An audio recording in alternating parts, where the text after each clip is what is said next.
Hello, and welcome to History Soundbites, a podcast in which historians present their current research and leave us all feeling smarter and more informed for their efforts.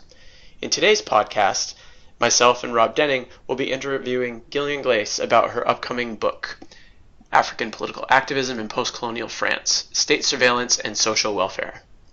Gillian, welcome. Hey, thanks for having me. I appreciate it. Definitely. So we have the title of the book. Could you start off by giving us an overview of the topic itself? Oh, sure. So the book really deals with, I guess I'll kind of unpack the title. So what I look at is how does it African immigrants in France after 1960, when France's West African colonies decolonized, how they actually staged political protest and the different forms of that protest take, and how that then shapes the state's response. And then I also have an argument in there about how their protest tactics are shaped by colonial protest tactics and the kinds of political activities that were pursued in the interwar period, both in West Africa and in France. And then I'm looking at state surveillance to really understand how the state tries to understand these political actors, these immigrants, and this community overall, and then how that surveillance in turn shapes social welfare policies. And I have two different examples of that in the book. I have one that's a medical social center, the Centre Médico-Social Bossuet, which actually offered healthcare services exclusively to African immigrants starting in the early 1960s. And then I look at this program of relocation that the state undertook in Paris and the surrounding suburban communities in terms of relocating African immigrants from one place to the next, and sort of unpacking why it is that they did that and what their intended outcomes were and what the impact overall on the community was. So it's basically a book that's divided really into two parts. It looks first at the political activism undertaken by African immigrants and then how the state responds. And so that surveillance piece is kind of a bridge between the two sections of the book overall. When you're talking about African protesters, who are we talking about? I mean, are we talking about from all across Africa, or is it specifically from France's old colonies in Africa? Which groups of people in Africa were you focusing on? So I'm focusing on the second group that you named there. I'm looking at people who are coming from France's West African colonies, and after 1960, the nation states of Senegal, Mali, and Mauritania primarily. There are others who come from Côte d'Ivoire and from other places as well, but the main ones that I'm looking at are from those three places, and those were three of the key colonies in France's West African empire. And so what's interesting is that the group that I study from 1960 on, there's a long-standing presence in France of their ancestors dating back to the 19th and even early 20th century. So it's actually part of a longer story of migration from West Africa to France into cities like Marseille and Paris that dates back to the war itself in terms of the First World War, in terms of the interwar period, 1920s, 1930s, and then even coming in the 19th century as well. So what's interesting is that when I started to look at the scholarship, there was scholarship on migration after 1960 from France's West African colonies, but it didn't focus specifically on the population that I was looking at in the way that I was looking at them in terms of their political undertakings. And it's interesting too, because I deal primarily with workers. So these are men primarily who are coming to France in search of employment opportunities, which is what had drawn their predecessors as well. So that's kind of a continuation of a labor migration from West Africa. And they were predominantly male. So I'm looking at mostly a male migration pattern. Very few women came until the mid-1970s when France's immigration laws changed pretty significantly. So that's part of the story as well. I tell the story from the standpoint of gender to some extent, but it's actually men. And usually when we talk about gender, we're looking at men and women and, in terms of women's history, women. But this is gender from a different perspective. So that's been kind of an interesting issue to explore as well. And then just to kind of continue to set up the story here, when they're coming into France, are they coming in as French citizens because of the old colonial relationship, or are they coming in as what today in the U.S. we would call illegal immigrants, or are they legal immigrants? What is their actual legal status as they're coming into France? It's pretty tenuous. So Frederick Cooper is one of the most renowned scholars of African history working in the U.S. or anywhere in the world today, and he wrote a really important book on citizenship and the colonies and decolonization. But what he doesn't really talk about, and what I've tried to piece together somewhat successfully and somewhat unsuccessfully is the status of these workers. And so some of them actually do retain French citizenship through a series of agreements made between France and its former colonies. Some of them come in with the citizenship of their new nation states. So some come in as Senegalese, as Malian, as Mauritanian citizens rather than French citizens. Some come in with both, interestingly enough. And then what's also fascinating is that there are a whole host of agreements that occur between France and its former colonies, kind of shaping labor migration overall, because under the colonial system, I mean, there was kind of a system of free circulation, you know, of colonial subjects and of colonial citizens who would come to France. But that really starts to change as decolonization comes. So there are a whole host of criteria that the workers themselves have to meet. They have to get a work certificate. They have to find housing. They have to go through a medical screening. And that's how they get to that sort of legal status as legal workers within France. But many of them, because the requirements are so new, don't do it because there's really no tradition of having to do it. So there is a population that comes in as undocumented workers, and the state does become increasingly concerned about that. And one of my theories about why is that these are no longer considered French subjects in terms of colonial subjects, and they're no longer French colonial citizens, except when they are. And so the state is worried about this population of workers who are now circulating in France who are actually foreign nationals. You know, they're citizens of other countries, even though they've got that colonial connection. So it's sort of this really interesting period of transition where it's really unclear in the archival records what status people come in with. And I'm not even sure that the French state knows in many instances. So that was part of the story that I was trying to tell, which suggests that status itself can be very fluid when it comes to immigration. I think in this particular moment in time, we want people to be documented or undocumented. I don't like the term illegal, but legal or not legal. And so this suggests that migration can be a lot more fluid than that, depending on the circumstances at play.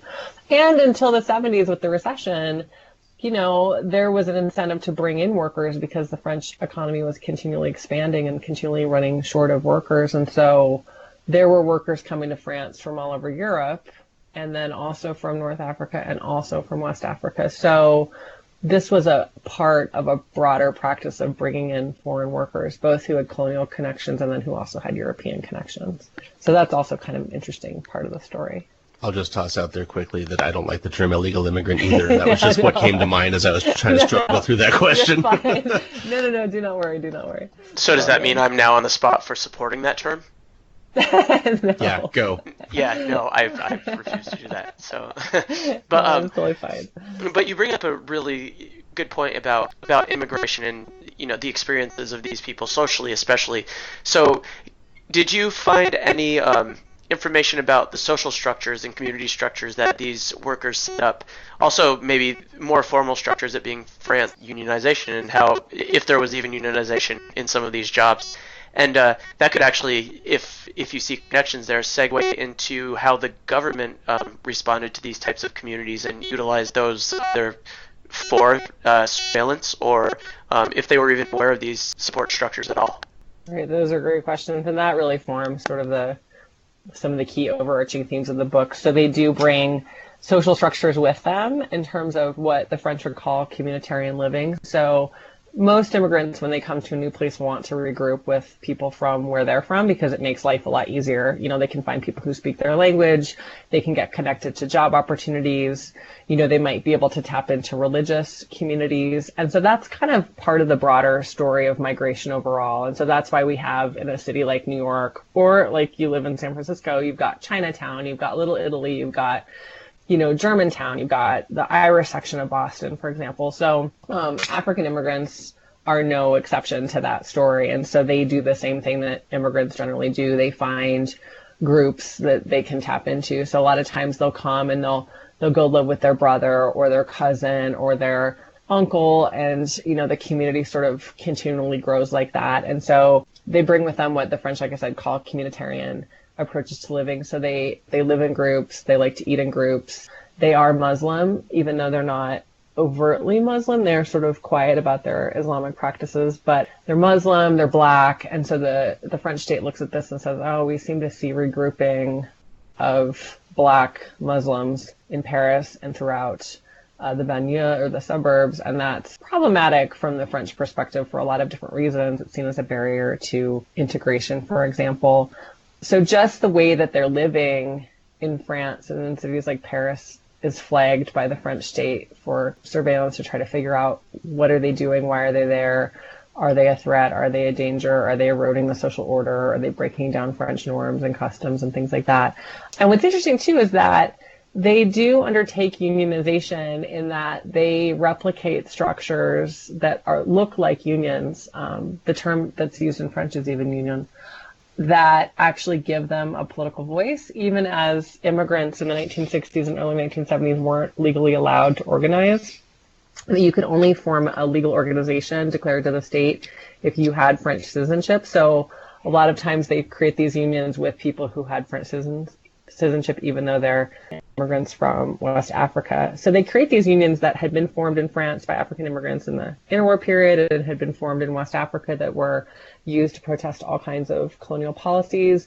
And then they work with different French organizations. So the CGT, for example, is a French union that works pretty closely with the African immigrant population. So from that perspective, the French state starts to get nervous because they're like, oh, are these African immigrants also becoming radicalized? Are they becoming leftist? Are they becoming Marxist? Is that a problem to us? So as they start to look more and more politically active, the French state grows increasingly interested in what they're doing and what they're thinking.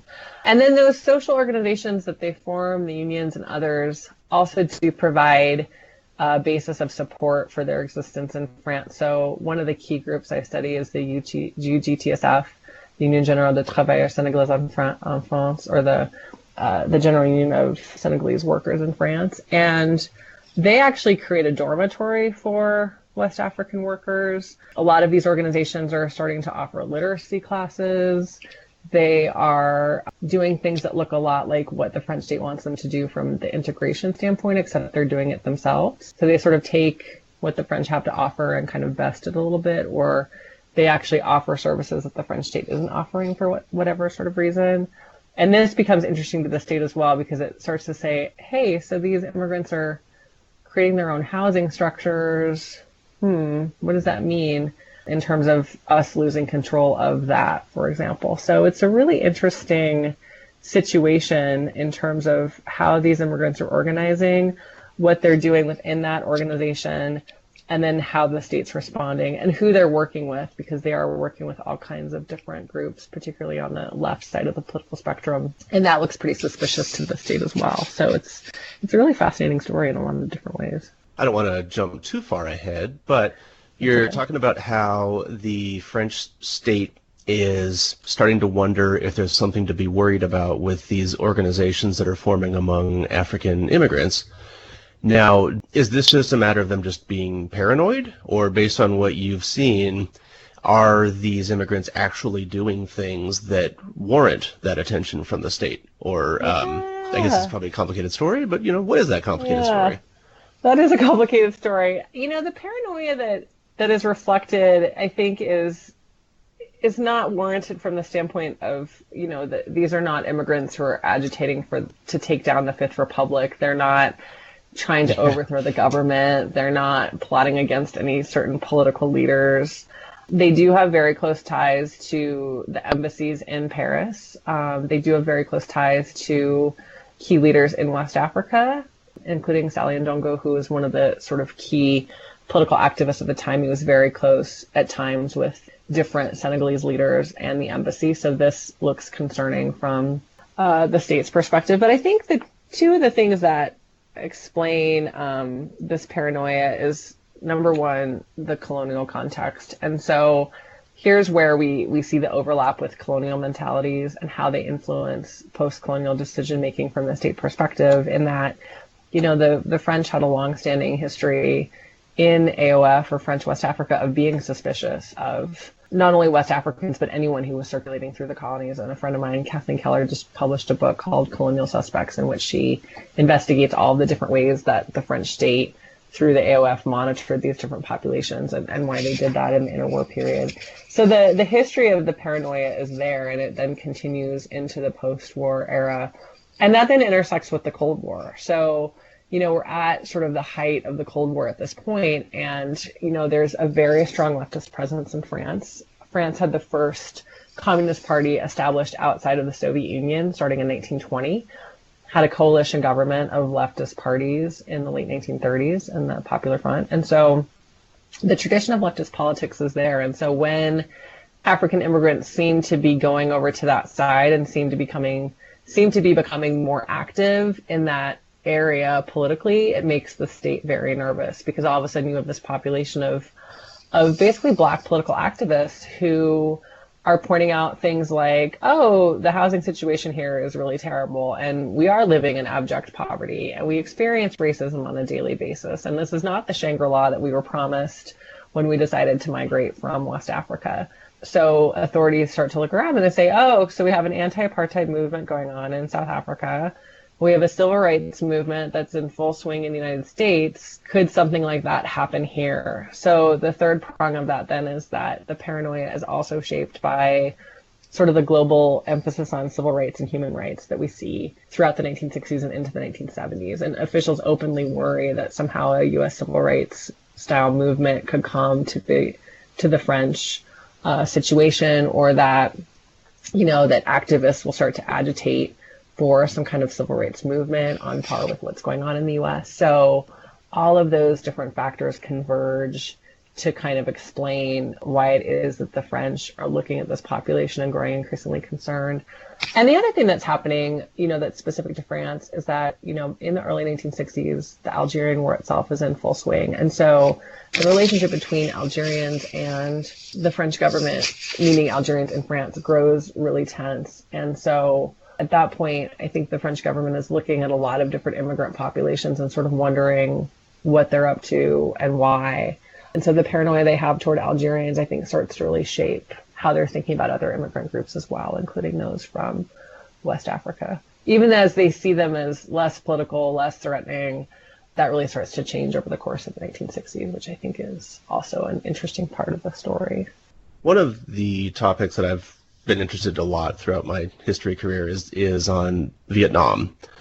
So this is a bit outside the scope of your book, obviously, but I'm just wondering if part of this paranoia might come from the Vietnam experience, because, Ho Chi Minh was wanted by French officials in Vietnam and then throughout Europe, and then eventually the French, of course, got into that prolonged Indochina War after World War II to try to retake their colonies of Vietnam. So I'm wondering if maybe that might have played into it also? Oh, I absolutely think so. I don't talk specifically about Vietnam or Indochina in the book, but, Ho Chi Minh lived in Paris. Pol Pot lived in Paris. Leopold Senghor lived in Paris. Everyone lived in Paris at some point. Yeah. So they were all there in the 20s, 30s, 40s, and 50s, depending on who you're talking about at which point. And many of them became radicalized during their time in France. And so I think you take that. And obviously the French state, through surveillance tactics, knows this, and there are all kinds of records now that are freely available that you can look at that reveal, what the French were doing in terms of monitoring someone like Ho Chi Minh in France. So you can't discount that. And I think that also points to the broader experience of how colonial uprisings and the process of decolonization itself shapes the outlook of the Fifth Republic, which is the government that's still in power in France today, and that it's founded in 1958 as the Algerian War is really ramping up, and as the Fourth Republic buckles under the pressure of trying to figure out what to do with Algeria. And so the Fifth Republic itself is born out of the trauma of decolonization and the process of letting go of colonies like Indochina and Algeria, both of which, are incredibly violent wars of decolonization with very strong nationalist movements at the heart. And two conflicts that essentially became unwinnable for the French, just like Vietnam became unwinnable for the U.S. And so I think that does fuel not only the way in which the French deal with decolonization in West Africa and trying not to repeat that a third time, but then also how it views immigrants coming from those three regions. So part of the story of contemporary migration to France today is understanding the historical legacy of colonialism and decolonization, and how, race and racism and identity and all of those different factors factor into how these groups are received in France today. And I think that you can't discount that in the 1960s and 70s, and certainly you can't discount it even still today. So I think it's hugely important. And I think it points to that broader issue of how there's an important intersection between colonialism, decolonization, and immigration that hasn't been explored enough. And I hope that that's one of the things that my book contributes, because too often we talk about either migration in the colonial era or migration after decolonization, but we don't talk about how one influences the other, or how there are continuities between the two eras and how they sort of play off of each other. So those are really good actual physical and political connections to what's happening at the time. Yeah. I was wondering if we could also make some intellectual connections as well. I mean, the 60s are a huge time. Yeah, you knew this was coming. So the 60s, we don't do that stuff here, Jim. Yeah, was a time of major transformations in philosophical thought, right, especially in France. I mean, you're coming at the tail end of Camus, you have Deleuze, you have Foucault. To what extent are these events influencing the intellectual changes happening at the time, and to what extent are the changes happening within philosophy and the intellectual environment actually impacting the movement itself, the experiences of these immigrants? That's a great question. So, I think if you look at the work of Frantz Fanon and The Wretched of the Earth, that's based on the Algerian case, but he, is looking at the relationship between the colonized and the colonizer, and he's looking at the incredible level of oppression that is brought through colonialism, how it impacts colonized populations, and then how that actually influences how colonized populations respond. And one of the most important arguments he makes in Wretched of the Earth is that violence begets violence, which is not a new concept, obviously, but he brings it into the colonial realm, and he's talking about how colonizers are incredibly violent, and that then means that the colonized respond with arms themselves and with violence themselves. And so I think when you look at what happens with immigration over the 1960s and into the 1970s, kind of that bridge point between, the end of the colonial era and the more contemporary era, so many different philosophers, including Jean-Paul Sartre and Marguerite Duras and Simone de Beauvoir and others, are looking at the situation with immigration in France, and not just with African populations, but with other groups as well. They're saying, are we replicating the kind of oppression that we are denouncing in the colonies? Meaning, are we continuing to exploit these populations who are now living within our borders, thereby recreating colonial policies right here in France? And so one of the instances that I talk about is this situation where in January of 1975, African immigrants die of asphyxiation in a foyer or a dormitory. They asphyxiate and essentially freeze to death because it's cold, it's not well heated. And this becomes, just this huge sort of moment in terms of understanding what's really going on with African immigrants in France and the exploitative conditions that they're living in. And the funeral for the 5 deceased immigrants itself becomes this huge sort of political situation. And you actually have Jean-Paul Sartre and Simone de Beauvoir and Marguerite Duras and others who show up. Claude Lanzmann is involved, the filmmaker. And they're, using their analytical tools in terms of, Marxist exploitation, in terms of thinking about exploitation and things like that. And they're saying, hey, I think that this is happening here, and I think that we need to really think about this. And that then intersects with, the broader conversation, as I said, about human rights. So I think that the link is there. I don't know that it's A to B. I don't know that it's linear, but key figures like Sartre and others are aware of the growing desperation of immigrant groups, and they're increasingly talking about them. And I think that it's sort of continuing that existential crisis that so many of these intellectuals are thinking about in the post-war era in terms of what is France's place in the world? How do we understand the world after World War II?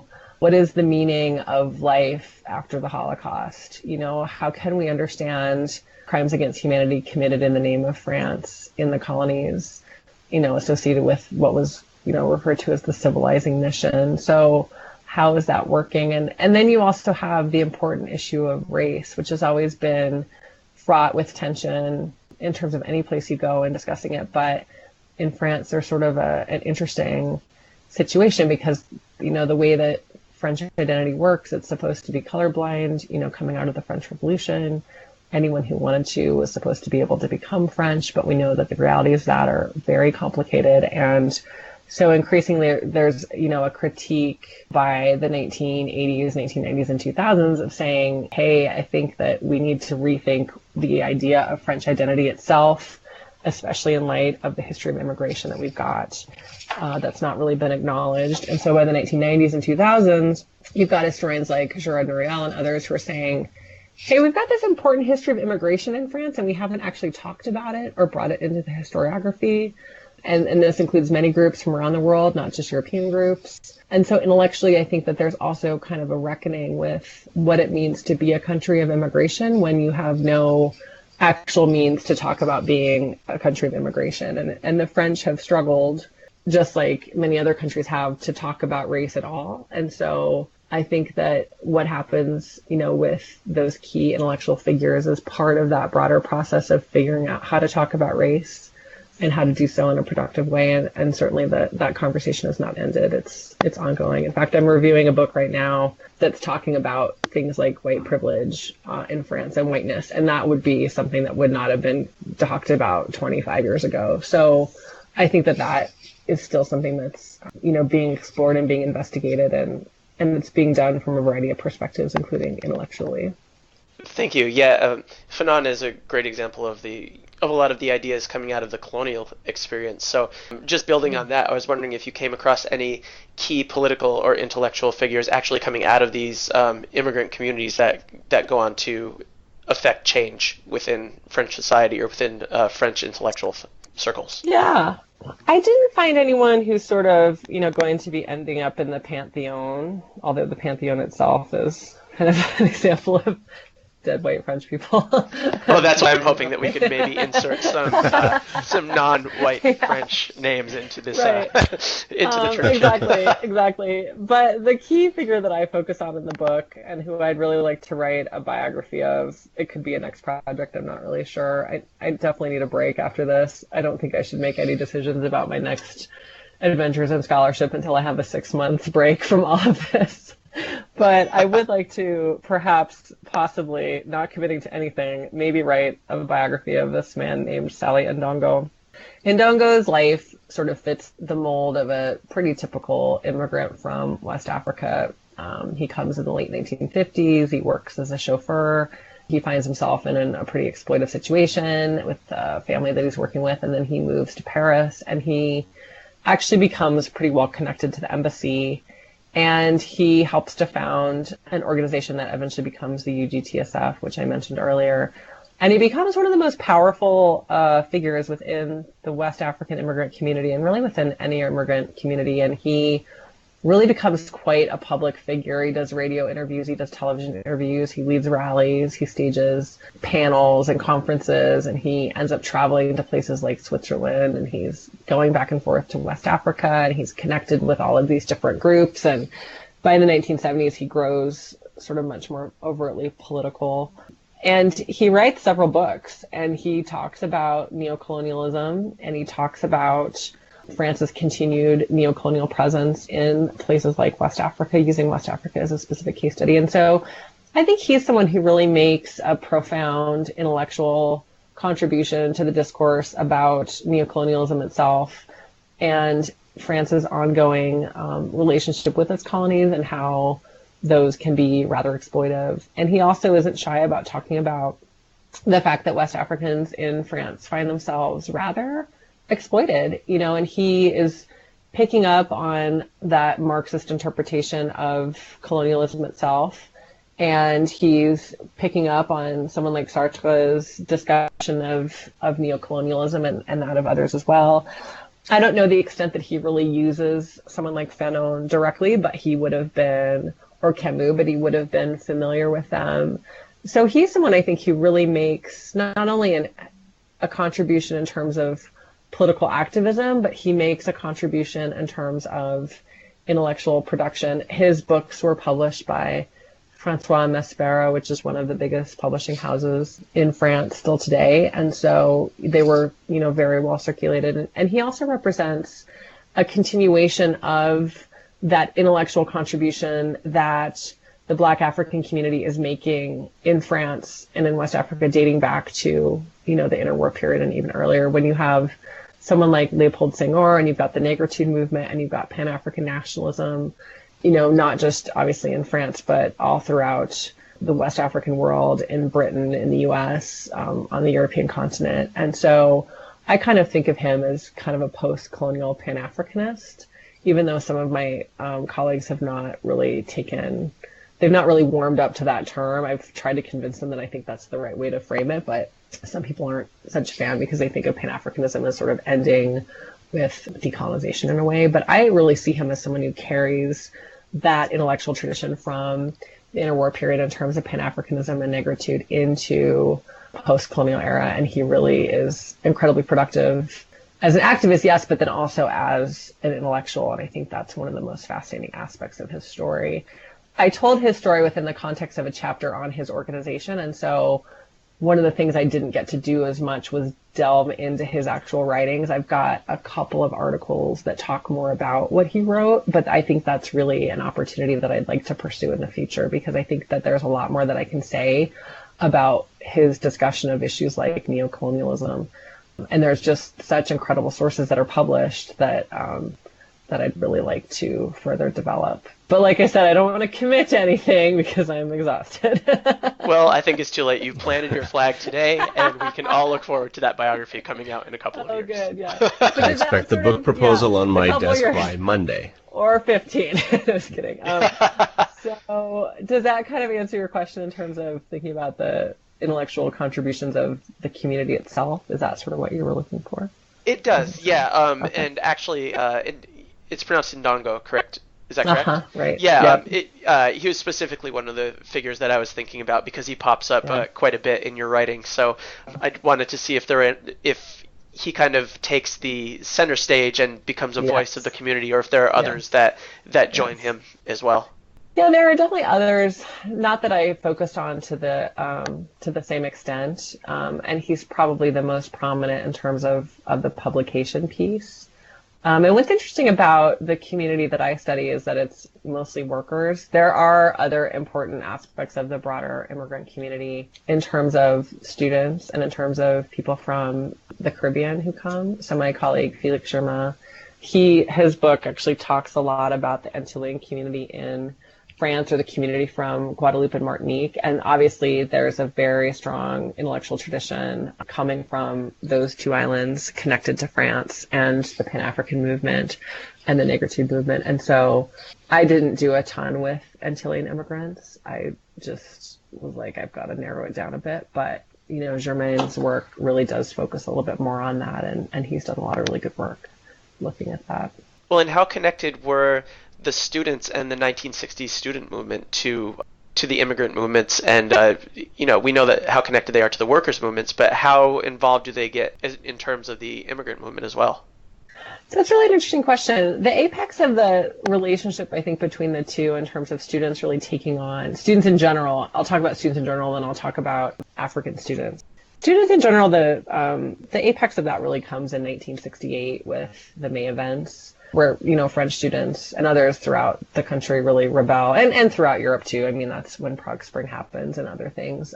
There's this huge moment of rebellion of what becomes known as the 68ers and the baby boom generation. And so that's when students really start to look around, and they're looking at slums of Nanterre, where there's a university, and that's actually where the 68 movement originated north of Paris. And that's really when I think they start to look around and see the sort of exploitive nature of the French economy when it comes to using immigrant workers. And then one of the sort of undertold stories of 1968 itself is the role of immigrants. And so Daniel Gordon has actually done a lot of work on 1968 and inserting immigrants into that story. And that's something that I've always been interested in, but never really had a chance to do more work on. So there's kind of an important relationship there. And then what's interesting is that African students and African workers are both living in Paris at the same time, but they don't have a ton to do with one another. So that was one of the challenges I had, and one of the reasons I ended up focusing more on workers, because there'd already been a book by Fabien Guimont on student worker organization or student unions in the 1950s. And so I thought, well, she's kind of got that area lined out. I don't need to go any further. But there's not a lot of relationship between the two. And I found that to be really interesting. You know, when you look at the archival coverage, there's, files on students and there's files on workers, and you don't see a ton of overlap. I think that African students definitely saw the plight of African workers and were concerned about it. And certainly African workers knew about the presence of African students, but they didn't really cross paths that much. And I thought that was really interesting. Oh, thank you. Rob, do you have any final questions? Or Gillian, do you have any final thoughts, things that we didn't quite get to, or a preview of your Ndongo book? Yeah, I'll get that proposal to you too. Right on Rob's desk tomorrow morning. Yeah, My exactly. desk. My desk Monday afternoon. So, Gillian, your book covers African immigrants in France during the 1960s and 1970s. Now, today, as you know, we have probably the largest refugee crisis occurring since World War II. And so what can your book teach us about the contemporary dynamics of immigrants and refugees and the policies that states pursue in regards to those immigrants and refugees? I think, I've been thinking about that a lot. I taught a migration and refugees class last fall, and I will do so again this fall. And so I've been thinking a lot about refugees. That's another area that I'm thinking my scholarship might go, is looking at refugees and genocide. Those are two areas I teach in, so we'll see. But, one of the things that I realized last fall is that refugees can and have been political actors and activists. The International Rescue Committee, which is one of the biggest refugee advocacy organizations in the world and is working actively in the U.S. and in communities like Missoula, where I live, to resettle refugees, even in the current climate. That organization was founded by Albert Einstein, and in part by Einstein, and Einstein himself was a refugee from the Third Reich. And so I think what we see here in my book is that immigrants themselves are really important political actors, and they shape state policy in ways that we haven't looked closely enough at in terms of what they're doing and how the state's responding. Usually we're talking about how states shape immigration, but I think that there's another way to think about it, how immigrants as political actors shape state policy. And so refugees, both historically and from the contemporary perspective, have an incredibly powerful voice and an incredibly powerful story to tell. And, given the right set of circumstances, they themselves can and have become really important forces in terms of political change. And so I think that in confronting that large-scale refugee crisis, the largest since the Second World War, that's an important point to keep in mind, because I think that there's an incredible potential for refugee populations all throughout the world to bring their story to light. And they have incredible tools, and they've used incredible tools to do so, from blogs to Twitter to Facebook to memoirs. Obviously social media wasn't available in the 1960s or 1970s or the 1920s and 1930s or other sort of key moments of migration and refugees. And today we have those social media networks and platforms, and refugees have been using them and will continue to use them. And then we also see how, states can make decisions that make refugees' lives easier, or they can make decisions that make refugees' lives much harder. And so I think right now we're in the midst of a monumental debate over which direction the world will go and which direction the U.S. will go. And so I think one of the things that my book tries to convey is that states, the policies they pursue, really do shape the lives of the immigrants living within their borders and have profound impacts. And certainly that's the case with refugees as well. And, to sort of hit on the surveillance piece, I mean, states now have, and organizations, as we're seeing with the fallout from Facebook right now in terms of user data, states and organizations have tools that previous states could have only wished that they'd had at their disposal. And so how they use those and the ends to which they use those, I think, says a lot about, the organizations and states themselves, their commitment to openness, their commitment to democracy in terms of states and state actors. And, there's the flip side of when they become secretive or when they misuse that data and mishandle it. So I think the book has a lot to say about the contemporary situation and the debates that we're having about immigration and about refugees and about surveillance and about things like social welfare. And, who knows what direction we'll take. But I think that as historians, we have to help people understand that the past is important because it does inform the present, and it can inform and shape the future in so many different ways. And, anything that we're living through today has been endured or experienced in some way in the past. And so looking to those case studies and looking to those models, I think, can be really instructive to the contemporary situation. And, I think back to the refugee crisis coming out of the Second World War, and I think about the extraordinary measures that states took to try to address that refugee crisis because of the mistakes that were made in the interwar period. And that does give me hope that, as a global community, we can solve this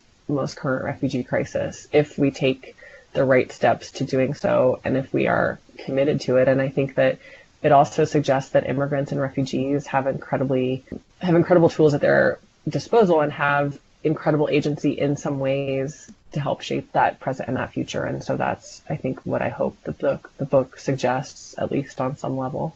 Thank you. I think that's not only a great way to end, but also a great reminder of the importance of history and the lessons that we can draw from history as well. So, great. Well, thank you. Yeah. Well, I really do want to thank you for being here today. I think this was a great talk, and I'm looking forward to actually reading the entirety of your book.